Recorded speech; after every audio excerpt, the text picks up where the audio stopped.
Hello, everybody. Let's get with part 5. The animosity of Lutz and Gil. Lots of stuff to carry this time, huh? Said Lutz with a shrug after coming to get me in the morning and seeing the clothes packed into my basket. The basket, which I normally use for gathering in the forest, had a bunch of clothes wrapped in cloth inside it. These were Fran, Delia, and Gil's clothes, my blue robe and sash, and finally the 3 pieces of clothing I had bought yesterday. The clothes I had bought were cute and kind of looked like a folk costume, but the lack of patches, the neat embroidery, and the long sleeves with lace on them would all stick out here. Kids in my part of the city simply did not wear clothes like that. Who knew what people would say if I walked around wearing them? After being warned off by my family, we settled on Lutz and me going to Benno's store in our normal clothes, then getting changed in Lutz's room. The longer you spent in the north, the more fancy and expensive things got. It was normal for the people up north, so there was no helping that. But if I wasn't careful, I would be signaling that I carried expensive stuff on me, which would make my daily commute dangerous. Yeah. Our apprentice outfits didn't stick out since it was normal for parents to buy new clothes for their kids after their baptism. But we would definitely attract attention if we were fancy new clothes out in the blue. It might be a good idea to ask Benno to give me a room of my own at his store. And that's the situation. Can you lend a cheap room to me as well? I asked Benno to lend me a room while I waited in his office for Lutz to finish changing. Benno, who had been battling with a stack of wooden boards, glared at me with a thoroughly annoyed expression. I can lend you a room, but cheap ones will be up in the attic, you know. Do you want to climb all those stairs each time you need to change clothes or store something? I let out a little eek, remembering how exhausting it was just to climb up the 5 floors to get back home. I think it'll be fine if I climb them really, really slowly. Something tells me that's not true. And actually, don't you have a room in the temple? What do you do when someone visits you? Visits me? My plan was to go to the temple just to read and expand mana, which didn't involve anyone visiting me. I tilted my head in confusion, and Benno set down his pen to look at me. Usually, Lutz will be taken to your room when he comes to get you. What happens instead?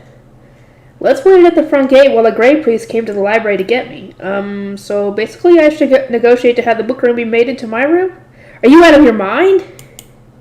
Sorry, I just said that because I really wanted it to happen. Yeah, that would never happen. I knew that they would never let me live in a room filled with valuable books. My dreams were just dreams. Anyway, if you don't have a room there, ask the High Priest to assign you one before the day is up. Why today? Lutz's job for today is to tell Fran about how to manage your health, and he needs a place to do that. Okay? I'll talk to the High Priest. Once the conversation drew to a close, Benno rang a bell on his desk. A servant woman immediately appeared from behind the door. Did you call for me? Help her change. Mine, you can use that screen to hide yourself if you want. You're not going to make it up to the attic. Wait, he's telling me to change in his office? I nearly yelled my thoughts, but swallowed them back down. Benno had picked up his pen and gotten right back to work after giving the woman his orders, and she was already setting up the screen to secure a changing space for me. They were both being so casual about it that me panicking would just be weird. Well, you are weird, girl. I couldn't think of a single way to get out of the situation smoothly. Mr. Benno, you don't need to do this for me. I'll be fine if I go up the stairs slowly. Don't waste your precious stamina before you even leave in the first place. Benno crushed my weak resistance with a single line. Well, he is worried about me, and he's doing this for my sake, and I'm just a kid. And it won't be embarrassing if I don't think it's embarrassing, so... no, it's embarrassing to pretend it isn't. Which clothes are you changing into? These? Okay, they're ready. Please come here. Try and finish before Lutz gets back, yeah? Everything was ready for me to change before I could turn them down. I gave up and headed behind the screen. Well, I guess I will then. I wanted the embarrassment to end as soon as possible. The older servant lady helped me change behind the screen fairly quickly. She took off my dress in one go and put the blouse on, which reached to my thighs and thus covered me enough to calm me down. Dang, girl. I helped her do about half of the buttons, and she adjusted the skirt around my waist and tightened the bodice strings. She then put up the hairpin on the hairpin that Benno gave me, and with that I was fully changed. Mr. Benno, it's done, thank you. I came up from behind the screen with my removed clothes in my arms, and Benno lifted his head to look me over from head to toe. Yeah, you look the part now. What? What? I look the part? Are you saying I look like a rich girl? Am I cute? Maybe if you kept your mouth shut. Ooh, this. I fell silent and started putting my normal clothes into the basket, at which point Mark entered with Lutz. Excuse us, Master Benno. Oh, hello, mine. I see you have finished changing. Mr. Benno helped. Master Benno? Mine, you moron. You abbreviated too much, Mark. I just called Matilda to help her. Benno scratched his head and jerked his chin in the direction of Matilda, who was folding up the screen. Mark nodded at... You made it seem wrong! What the freak is wrong with you, mine? I know you're socially awkward, but still... And you don't like things that seem embarrassing or naughty even though they're not, and you... Girl! And guided Let's forward. Benno glanced at Let's, then nodded after seeing the wooden board in his hands. All right, Let's, your job for today is to go to the temple and talk to Mine's attendant, Fran, about managing her health. You finished organizing what you're going to tell him? Yes, Master Benno. Let's gave a polite salute just like Mark might and left the room with my basket. The sight of him behaving just like a proper store employee made me feel like a mother watching her child do well at his first job. Let's has really grown up, huh? Girl. Who the heck is she going to end up with in the end? That's what I wonder. Because the only male candidates that we have are... well, there's technically 1, 2, 3, 4, 5. There's Let's. It's not Benno because he's could be her father. That is not happening. They both adamantly deny it. Ferdinand, which is the high priest. He's probably one of the closest in age adults to her. Let's see. Fran, Gil, that's the only ones that I know of that she's around so much. But I don't know if that would be possible for Fran or Gil. I don't know. Let's, your posture and speech are both a lot better now, aren't they? I've still got a long way to go, but yeah, this is part of my job. Let's beamed a proud smile. To be honest, I found it inspiring that he was working hard and feeling proud of himself. I had a lot to learn from him. I need to learn to talk like a noble lady at the temple, just like you've learned to be polite in the store. You think you can manage that? Benno didn't say I was messing up, so I think I can manage it just fine. It'll just take some time to get used to it. Don't laugh when you hear me talk at the temple, okay? Even if it doesn't sound like me. If Let's laughed at me, my fancy speech could collapse in an instant. Do I gotta talk politely too? Mr. Benno was unbelievably polite when he talked to the high priest, who's a noble. I think it would be smart to try and be polite at the temple. Right. When we reached the temple, all 3 of my attendants were waiting at the gate. At first I wondered how they had known to wait for me, but then Let's told me the Gilberta Company had sent a message. Apparently it was important to give advance warning for something as simple as returning home. Noble society sure was unbelievably tedious. Anyway, what should I say to them? I'm home. I have indeed returned. I bet you got in trouble. Well, I was planning on talking like a noble girl once returning to the temple, but Delia tripped me up before I could begin. I let out a silly-sounding noise and tilted my head in confusion as Fran forced his way in front of Delia. Welcome back, sister mine. I have awaited your safe return. Fran, I have returned. Did anything happen while I was gone, perhaps? I readjusted myself and spoke to Fran. He crossed his arms reverently in front of his chest and bent his knee. All is well with nothing of note to report. Good. What do you mean all is well? Mine, you brought a visitor but didn't have your attendants with you? I bet you were super embarrassed. That's perfect. I hated to spoil her incredibly smug mood, but I didn't remember embarrassing myself at all. In fact, Fran did his job so well that their absence was actually a big plus for me. Fran was there for me. There's not much a single attendant can do. You couldn't even offer any flowers. I bet your visitor was super disappointed in you.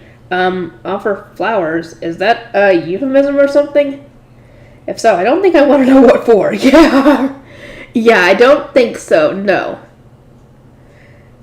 But either way, Benno left the temple very satisfied since he got to meet the high priest. His gifts were appreciated, and he managed to secure a good deal for the distribution of the mine workshop's profits. I wasn't sure what was going on in her head, but it seemed like Delia wanted me to say that I had gotten in trouble. It was a pain, but the sooner this conversation ended, the better. Yeah. Okay, I got in big trouble. It was awful. I knew it.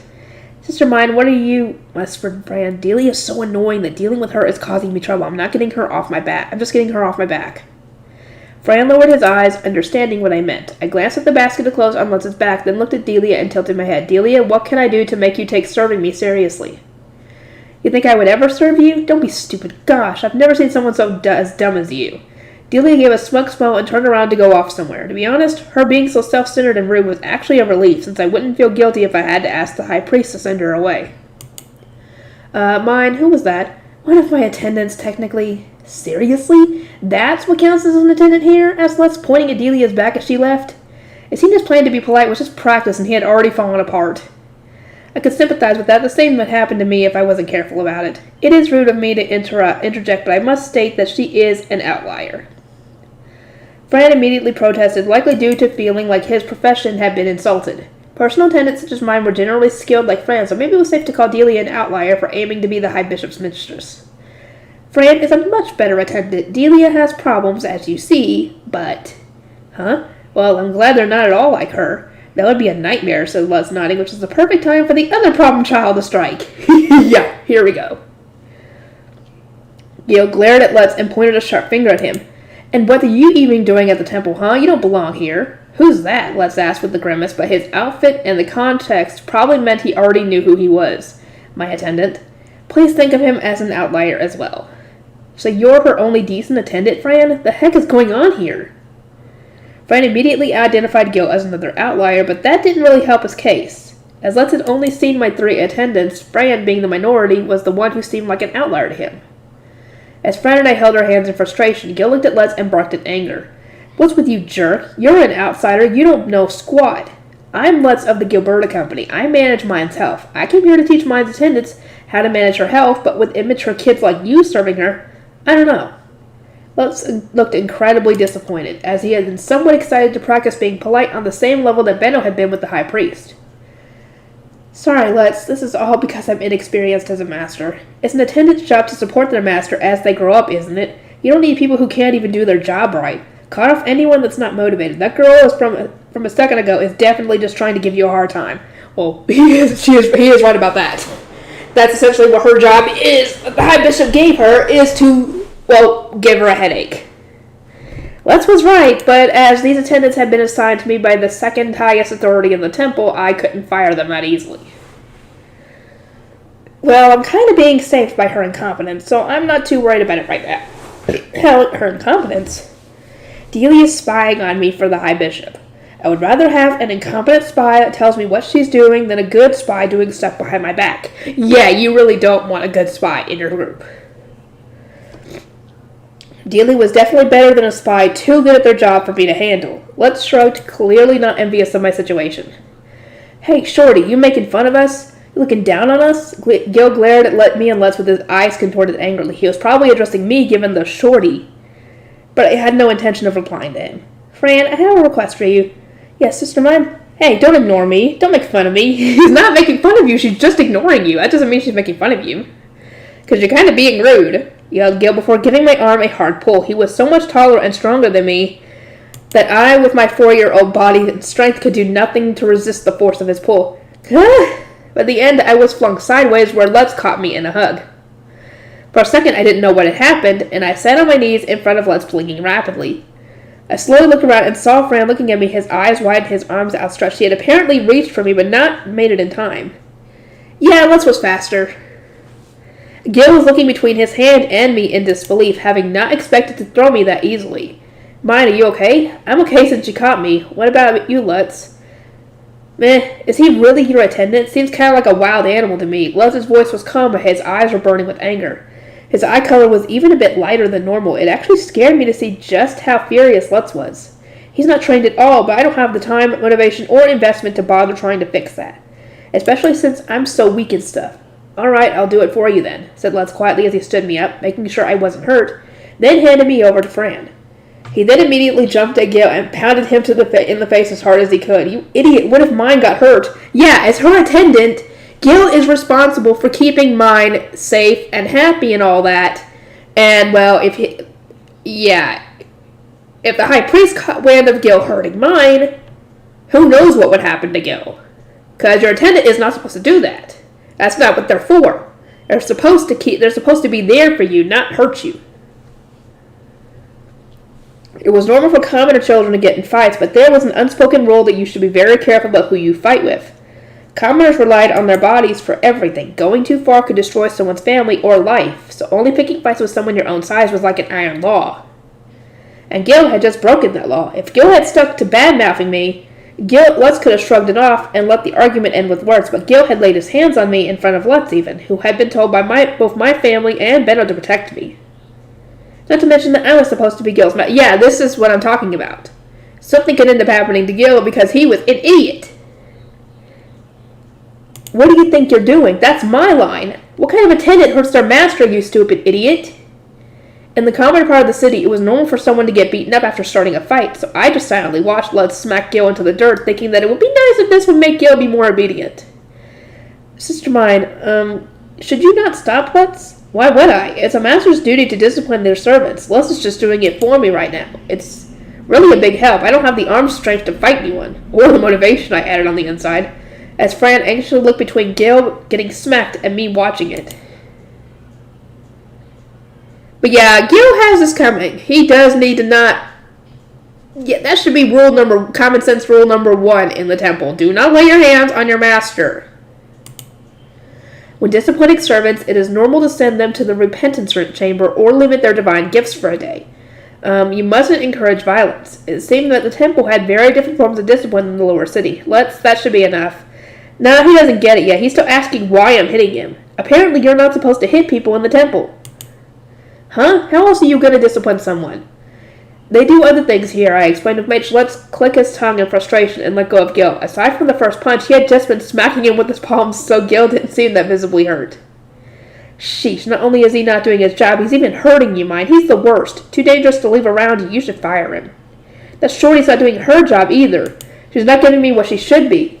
Well, what is common knowledge to you at the temple is not common knowledge to mine or possibly who knows how much other people, because as far as we know, they didn't introduce the whole religion thing until they mentioned the whole baptism thing, and even then, mine's family didn't pray before a meal. They didn't do anything like that, so I'm assuming not many commoners do that.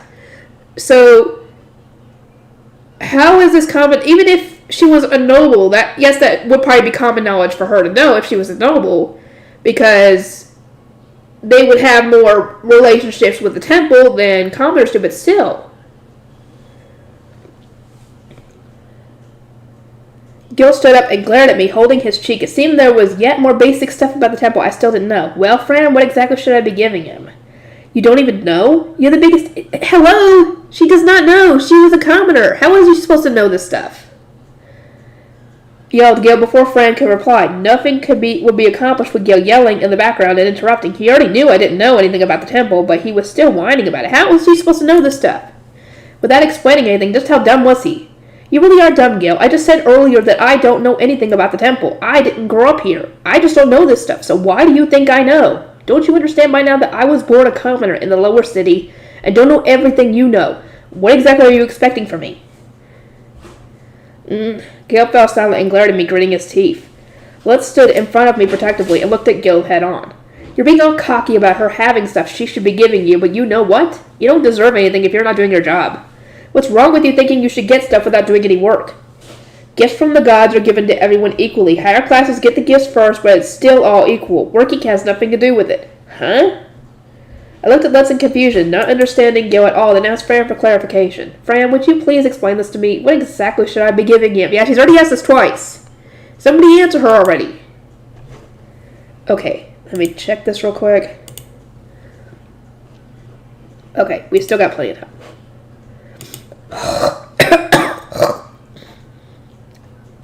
Okay, what they deserve. Fran looked at me and yelled and slowly began to speak. It is the duty of blue priests and shrine maidens to distribute divine gifts to those beneath them, with those divine gifts being food, clothing, and shelter. When blue priests and shrine maidens enter the temple, they give their attendants clothes and a room such they can live with their master. And since I have no chambers in the temple, Gil has remained in the orphanage despite being my attendant, I asked, and Fran nodded in return. Additionally, regarding food... Wait, so he still has a place to stay. It's not like he's living outside or something. Additionally, regarding food, it is customary that food is cooked for the master. The leftovers are given to their attendants and apprentice attendants. Then what is left over beyond that is given to the orphanage as a divine gift. It is natural that the gifts given to attendants are greater than what those in the orphanage receive. My goal had been to avoid being separated from my family and put in the orphanage, so when I was allowed to commute to the temple from home, I rejoiced without ever thinking about how my attendants would suffer from me breaking customs. Well, I mean, you didn't know you were even going to be getting attendance. No, wait, he did mention that. Never mind.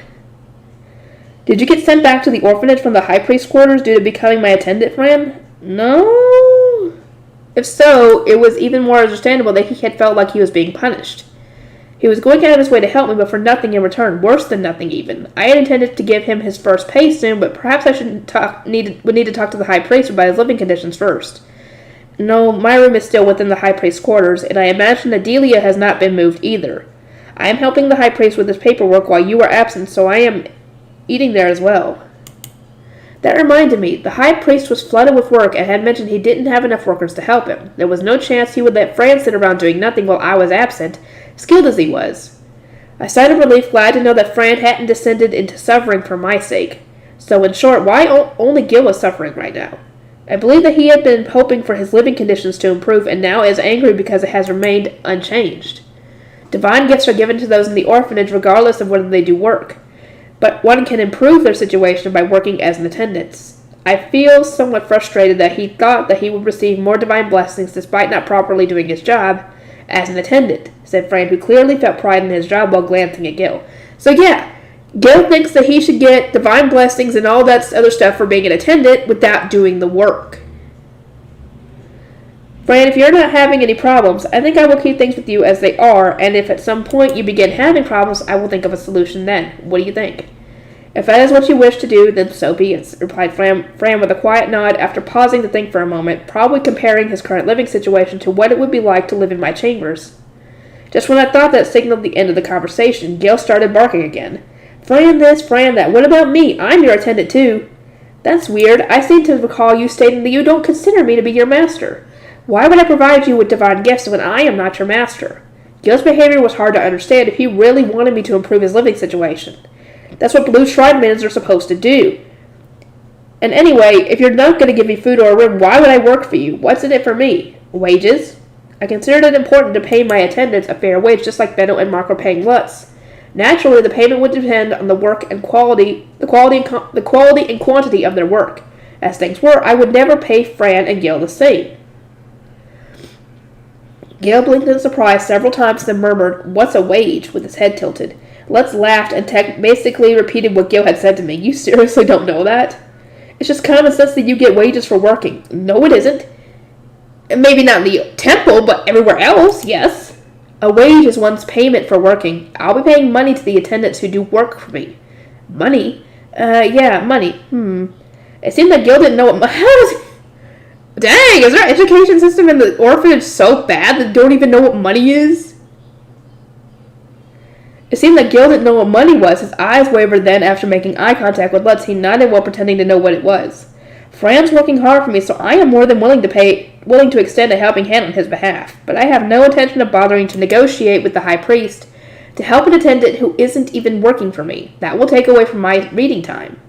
My reading time was already limited due to having to help the High Priest in the morning and eat lunch afterward. I didn't want to waste any more of it. Now then, Fran, would you please take me to the High Priest? I must assist him with this paperwork until noon. As you wish. Fran took the lead with Lutz and I following behind, and Gil even further behind.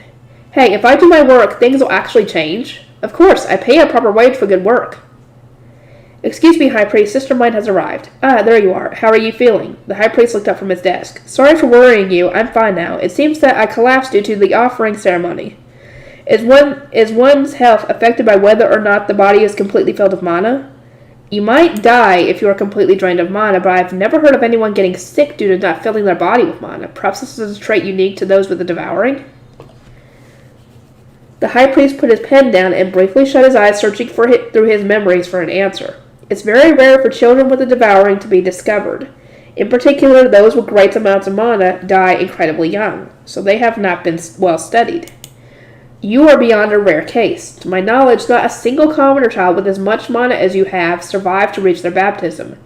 If any have been born at all, I would like to investigate this at some point. So essentially, you are an oddball. In a good way. The High Priest stared at me with eyes resembling that of a mad scientist who had just discovered a perfect test subject, which sent shivers down my spine. In order to escape his curiosity-filled gaze, I quickly changed the subject. I have other questions. Are there any religious events where only blue priests are summoned to the nobles' quarters? If there are any special clothes I need to prepare, knowing now would be for the best. There are throughout the year, but not many that you as an apprentice will be called for. Still, you will want to prepare ceremonial blue robes ahead of time. Speaking of which, where are your robes? said the high priest, which finally made me realize I hadn't put on my blue robes yet. I was told it's dangerous to wear them outside the temple, so I was planning to put them on once I got here. Dangerous? Criminals might think I'm the child of a noble and kidnap me. 1 second, please. I stuck my hands into the bag by Lotta's feet and dug out the blue robes and sash. Mine, what are you putting on the robes? I mean, she flips it over her head. It's not like she's changing her clothes. They act like she's taking off her clothes and putting on the blue robes. She's not. She's just slipping the blue robes over her head like a dress or something. So it's not like she's being indecent. I pulled the blue robes over my head like always, taking care to not catch them on my hair stick. When my head popped out of the top, I found myself looking directly into Fran's eyes. He had started kneeling, and he looked troubled, since his raised hands had nowhere to go. What's wrong, Fran? Allow me to help you dress. Well then, can you put my sash on for me? It's probably best to not tell him that I could do it myself. I held up my arms and allowed Fran to tie my sash, whereupon I made eye contact with the high priest, who was cradling his head. Mine, change clothes in your own room. That was shameless. This is what I'm saying! How was that? And he did... How... All she did was pull it out and pull it on her head. That is not indecent. It's not like she took her outfit off and then put them on. Jeez. The topic had shifted to rooms at an unexpected point. Since I would be changing every day, I had been hoping to ask to borrow a changing room or a closet or something. Will you be giving me my own quarters? No, I misspoke. I convinced the High Bishop to allow you to commute from home by telling him it was better than giving you a home in the noble's quarters. There will be no going back on that decision. The only one here who would support something as convenient as me commuting was the High Priest. It seemed like he was breaking his back for me in various ways without me realizing it. High Priest, do you have any homes not in the noble's quarters? That question seemed to be unexpected for him. He furrowed his brows and narrowed his eyes, making it clear that he couldn't understand my proposition. I hurriedly elaborated to clear his suspicions. As you know, I am not a noble despite being given blue robes. I therefore do not pretend to want a room in the noble's quarters. I would just like a room to change clothes and store some belongings, one that visitors can be directed to. Do you have a closet or something like that I can borrow? Yeah, like a closet, really? You would invite visitors to a closet? Do you have no grasp of how rude that would be? The high priest raised his voice with his eyes open wide. That definitely would be rude to visitors, but it wouldn't be that much different from the current situation, in my opinion. Forgive my impudence, but at the moment I do not even have a closet. What is being made to wait at the gate for me? Is making a visitor wait at the gate not rude in itself? It is better than guiding a visitor of a blue robe to a closet. I will inform the guards to at least take your visitors to a waiting room. According to the high priest, as he explained while rubbing his temples, guests of blue robe priests and shrine maidens were treated entirely differently from commoners with unknown reason for visiting. It was clear that the high priest was considering me an apprentice blue shrine maiden in full, not a pauper girl in rich clothing. High priest, what about giving Sister Mine the orphanage director's chambers? They are far from the noble quarter, and given that a blue shrine maiden was already using them years prior... Really? It will not injure a guest's honor to be invited there, said Arna, who had sent a stir through the gray priests present. The high priest didn't seem bothered, however, and nodded after some thought. Very well, I will give Mine the orphanage director's chambers. Henceforth, you will change clothes and meet visitors there. Once your work for the morning is done, Fran will guide you there. This is an extraordinarily rude request, but may I be taken to the chambers first? Lutz is here to teach Fran about how to manage my house, so I need a place for them to talk. The director's chambers have been long unused, so they are not well kept enough to be used immediately. You will be working here, so they can talk here as well. Fran, use the table over there. Understood. Fran and Lutz moved to the table that the high priest directed them to. I watched them go and saw Gil following them despite having nothing to do there. High priest, I would like to go to the chambers even more so now that I know they are unkempt. I will have Gil clean them while I work here. Huh? Me? Gil pointed at himself, then looked around the room, caught off guard by suddenly being given work. The other priests in the room also looked at me with surprise. I could hear them quietly whispering. She would trust him with work? Said one, and I heard he keeps getting sent to the repentance chambers for not cleaning the chapel, replied another. Oh, do you not know how to clean, Gil? Everyone knows how to clean. Perfect. Then I will look forward to seeing just how skilled you are. Good luck. With my encouragement, Gil left the room alongside a gray priest apprentice to whom the high priest had given a key. The door shut, and the high priest stared his eyes in its direction. Mine, was it wise to trust him? If I don't give him opportunities to work, I won't be able to judge his work effectively. By the time the apprentice came back with the key, Les was talking to Fran about how to manage my health, and I was helping the high priest with his paperwork. My job today was to work my way through a ledger. He said it would be easy for me if I had merchant experience. Math was my specialty, but I didn't want him thinking that I knew enough to handle a ledger all on my own, especially when I barely knew anything about the temple's inner workings. The math will be kept the same, but there's a lot different about this ledger than what I'm used to. What does this divine will column represent? It looks like more money is being spent here than anything else. The other expenditure columns were titled Offerings to the Gods, Flowers for the Gods, Water for the Gods, and Divine Compassion. There were so many strange religious terms that I didn't feel confident going through the entire ledger. Just have him explain all that stuff. The high priest looked at me expressionlessly for a bit, then shook his head and pointed to one part of the ledger. For today, you can focus on doing the calculations. Understood. Could you lend me your slate? I forgot to bring mine. Oh, yeah, sure. Les rifled through the basket and took out his slate. I borrowed it from him and did the math in the section that the high priest had pointed out. He looked over his shoulder curiously, but since he asked no questions, I continued my work in silence. Very fast. And accurate, too, observed the high priest, sounding impressed, but I was just used to this kind of thing since I had been going through ledgers at the gate for so long. Grinding through simple math really made me yearn for a nice electronic calculator. As I poured my undivided attention into doing math, fourth bell eventually rang to signify noon. That will be all for today. The moment the high priest spoke, the great priests in the room began cleaning up their work. Mind, leave the key to the director's chambers for Fran so that you do not lose it. Furthermore, here is your share of the donations you brought. The high priest handed me the key to the director's chambers, 1 large silver and 6 small silvers. It felt weird to receive a portion of my own donation, but since all donations were distributed in part to all the blue priests, I was told to accept it anyway. And reminded yet again that shrine maidens were often lumped in with priests, supposedly to save the effort that we spent on continually distinguishing the two professions. And incidentally, take those goods with you to your chambers. I followed his gaze to see Benno's gifts lined up on the shelf. They had been left there untouched, perhaps due to my collapsing. The high-quality cloth, bottle of Rensham, and bundle of plant paper were all still wrapped up in cloth. I had Les and Fran carry the gifts, so I only held the key to the room on my way to the orphanage director's chambers. Fran explained the significance of my new living quarters on the way there. The orphanage is split into 2 3-story buildings on either side of the main chapel. One building is for boys and one is for girls. The director's chambers you've been given are located in the boys' building. What? Weren't these chambers last used by a blue shrine maiden? Why is it located in the boys' building? I asked, confused.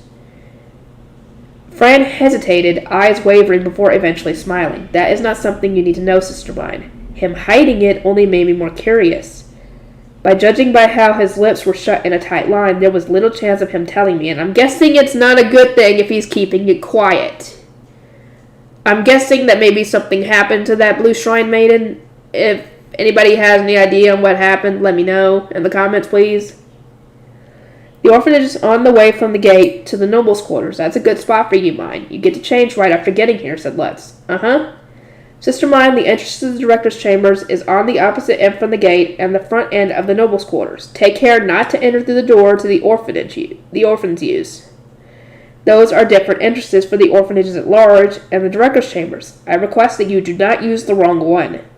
Fran's warning made me put an anxious hand on my chest. The high priest granting me the chamber at Arnold's advice despite having been so opposed to giving me a room. Then being located in the boys' building, the entrance to the chambers being separated from the orphanage entrance. Everything pointed to the chambers having an unpleasant history, so to speak. Now I really want to know what happened. This way, sister mine. The doors to the chambers were slightly ajar, probably due to Gil cleaning. Fran opened it, and there was Gil, waiting with his chest puffed out in pride. How's it look? The door opened into a wide hall that also served as a parlor, with a set of stairs at the end. Half the parlor was perfectly clean, while the other half felt incomplete. This side of the room is really clean, I said, while going inside, but when I went to open the door on the right side of the parlor, Gil stopped me, saying he hasn't cleaned there yet. I went to the door on the left instead, but he stopped me again. Those were the only doors I could see on the first floor. Gil, what in the world did you clean? Your room, obviously. You think I would clean your servants' rooms first? No way. I've cleaned the whole second floor and half of the hall leading to the stairs. Don't keep trying to go to the dirty parts. Gil angrily climbed up the stairs. It seemed that he had prioritized me with cleaning the chambers. Maybe he was actually sweeter than I gave him credit for. I let out a small smile as I looked at the sparkly clean staircase polished to a shine. I climbed the stairs and ended up in a room clearly meant for the nobility. It was incredibly large and still had several pieces of furniture within it. There was an ornately decorated table with 4 chairs in the center of the room. There was a closet with shelves nearby and an impressive trunk carved skillfully out of wood. The corner of the room held a large bed, though one without cushions. Judging by the fact that the furniture was placed in a roughly similar fashion to the high priest's room, and that the furniture was expensive and skillfully made, it was easy to tell that the room's prior resident had been a noble daughter. Why did nobody take the furniture? It all seems fairly expensive. That is because the previous owner was who she was.